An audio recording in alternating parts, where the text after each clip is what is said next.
The Delta 3 Ultra is the entry point in EcoFlow's lineup if you're looking for a power station that comes with a suitcase handle and wheels. This unit is powerful and convenient, but it's also only $150 less than the Ultra Plus. And that power station has way more features. So who is this power station actually for?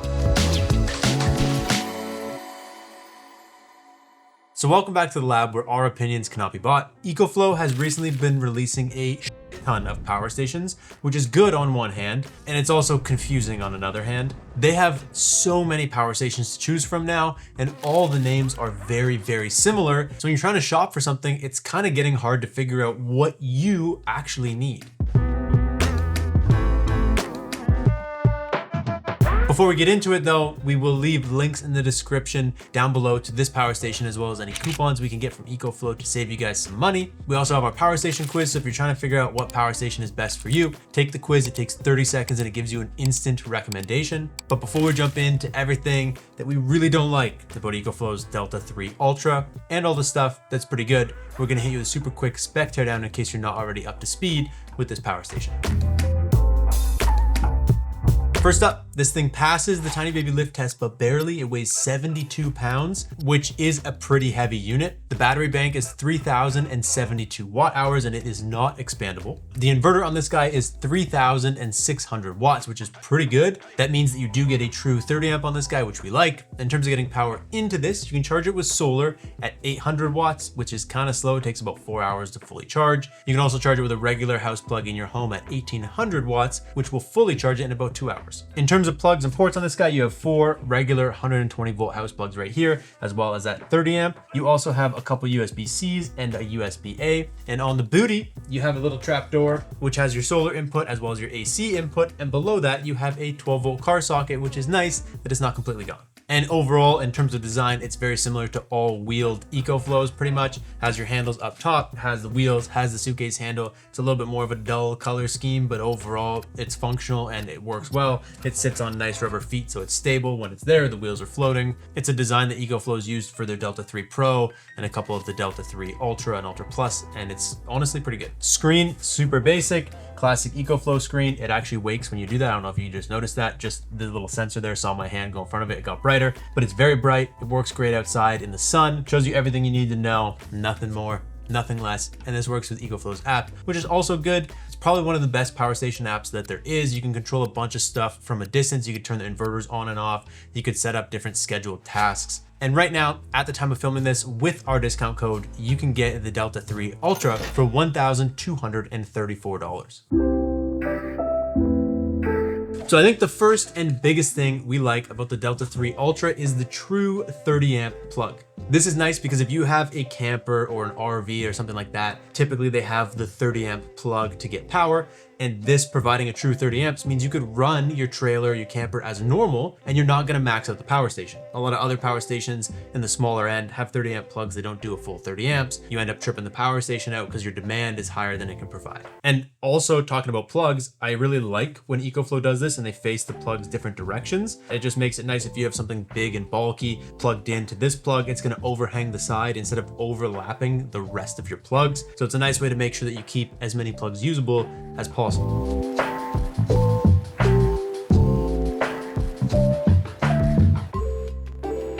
Something else that we don't talk about enough, I don't think, but is actually important, is that this unit charges from the rear and all of the plugs are on the front. This makes it really nice for UPS. So if you have this plugged into a wall outlet and it's always getting charged, and then you have like your computer, your stuff plugged into the front, when the power goes out, this will kick on and keep your computer running. You won't even notice the power went out. In those situations, it is nicer to just have output plugs on one end and input plugs on another end, so you don't have a really busy power station just sitting in the corner. So we do like that they continue to give us just those couple plugs on the back. And something that we found in our testing specifically that was really nice is this unit will turn itself on after it trips out. It surges really, really well. It actually does perform good. EcoFlow doesn't always surge super good. This one does, but what's nice is when it surges and it shuts itself off, it will turn itself back on, which not a lot of power stations do, just meaning if you had this plugged into something a little more permanent and you accidentally tripped it, you don't have to go find the unit if it's hidden or tucked away and turn it back on. It'll just do it by itself.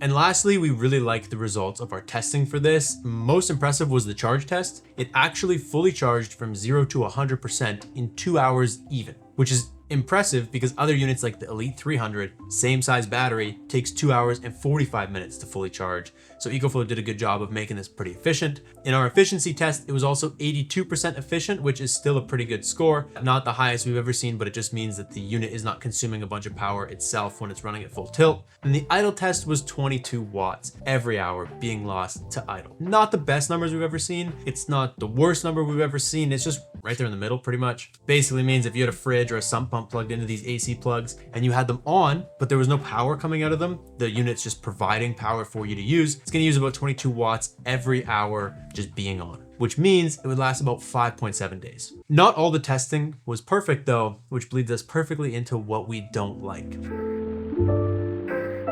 So the first thing that we don't like about this was the final test that we did on it, which was the solar test. Now, a lot of times the MPPT, the actual component of the power station that controls solar coming in, it will, recognize over current or over voltage and it will just shut off. So if you accidentally plug way too many solar panels into this thing, like here at the lab, we have multiple arrays we're testing in the yard. Sometimes you grab the wrong wire strand and plug it in. A lot of other units will just shut off. They'll just be like, oh, wait, that's way too much power, and they'll turn off. This one did not do that. And we were also barely over. So this is rated for 800 watts. We accidentally plugged in 1000 watts.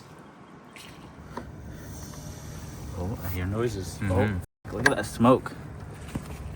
Oh, what the hell? Is it on fire? Instantly, it started smoking and causing problems. And admittedly, we might not have noticed we had the 1000 watt array, so we maybe tried it a second time. It did the exact same thing. I heard something again. What the f is happening, dude? Point being, the safety feature on this is not where we would love to see it. You have to be very careful of your solar input because you could very easily burn this thing to the ground if you overdo your solar input. The good news is it still works. Even though we cooked it twice, it still works when you put under 800 watts in, but we would just love to see it be a little bit safer and shut itself down if it's over voltage.